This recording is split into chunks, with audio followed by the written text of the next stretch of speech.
It's crispy, you hear that? Yeah, do you want to see what's inside? This is Kare Pan, Japanese curry bread. So Japanese curry stuffed in bread. Gonna be pretty yummy.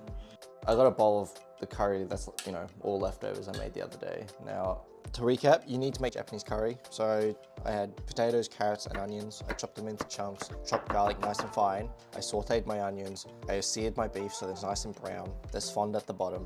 Put the onions, beef back into the pot, covered it with beef stock and water, skim off some scum. Once it's stewing for an hour or so, maybe the beef is a bit softer, potatoes and carrots in, put the roux in, just let it stew for a little bit more until the beef is done to your liking, then serve. In this case, make sure you set some aside. For more details, make sure you go check out the video. I've put a link in the description. Here you want half a kilo of flour. I'm gonna mix the dry stuff first. 9 grams of salt, 7 grams of yeast, 63 grams of sugar, 2 medium-sized eggs. Oh, I probably should have mixed the dry stuff first. Melted butter. Butter makes it extra fluffy, and milk.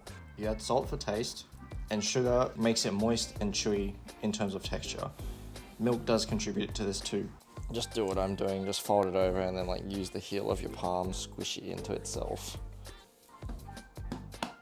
Oh, I have no idea how it's gonna happen. I don't like making dough. It's like the worst thing because I have to measure and I don't do that. You know, after you rest it for an hour, you know, all enclosed in a nice warm place, I left it in the sun. Apparently, if you poke the dough with your finger and it doesn't spring back, I think this is ready. Oh, this dough looks pretty nice. When it comes to rolling a dough, slap it onto the table and fold it over itself by rotating it 90 degrees. Repeat it. Pull your fingers back so that the dough is sort of forced to roll in some particular way like you see here.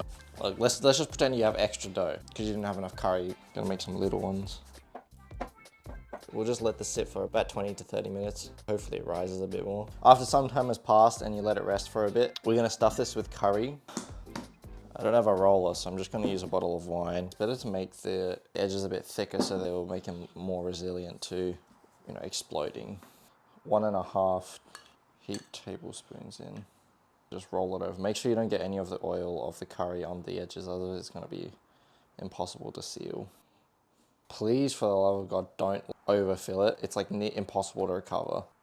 Man, I wish it didn't turn out all like some grandma's nether regions when you have to flip it around. In a theoretical world where you fuck up, just gently seal it.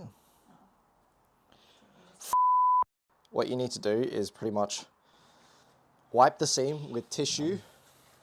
And the next part is very important. I want you to use as much violence as you possibly can muster.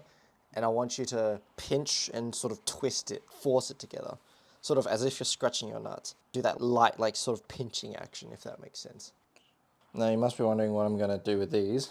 A teaspoon of sugar, a piece of butter, a small pinch of salt, and just a tiny bit of cinnamon. Need to pick them out. What's that? Woo! Cut a piece of pineapple. Now scratch your ball sack, and there you go. As you scratch it, it should seal it all up. Alright, deep frying as always. Eggs, and then coat it in breadcrumbs. Ideally, you want fresh raw breadcrumbs, but I find them hard to come across.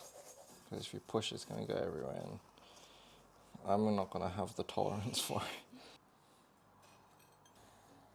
This is bullshit. If it bubbles like this, it's kind of what you want.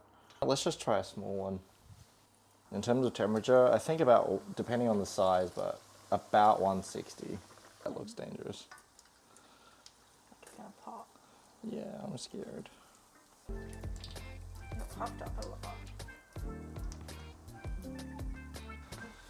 lot. Ladies and gentlemen, I think this might be pretty good. I put it in for about 7 minutes, you know. I reckon it would be done. The test subjects seem to work at like 5 minutes, roughly, maybe a bit more. Yeah, that's f***ing hot. Guys, don't do that. Now, once this is done, just let it rest for a few minutes, you know. You don't want it to kill you. It's crispy. Yeah, do you want to see what's inside? Do you hear that? Come on, let's have a look. Oh, looks pretty good. Right, look at that. Looks great. So you can see how nice and like fluffy the bread is. Curry's gonna be pretty good. Now the curry's goodness depends on how good you can make it. As buttered, how crispy it is. It's like spongy and moist. Honestly, it's not even that hard. I think it's probably like worth the effort. Like a mini version, but sugar and butter, and I think there's a pineapple in there. Yeah, there is. Look at that. It does taste like a pineapple fritter. I've been eating these. Oh, a pineapple for half. This is pretty much just like a makeshift donut. But don't eat this that often, you'll get fat. Thanks for watching. Please subscribe.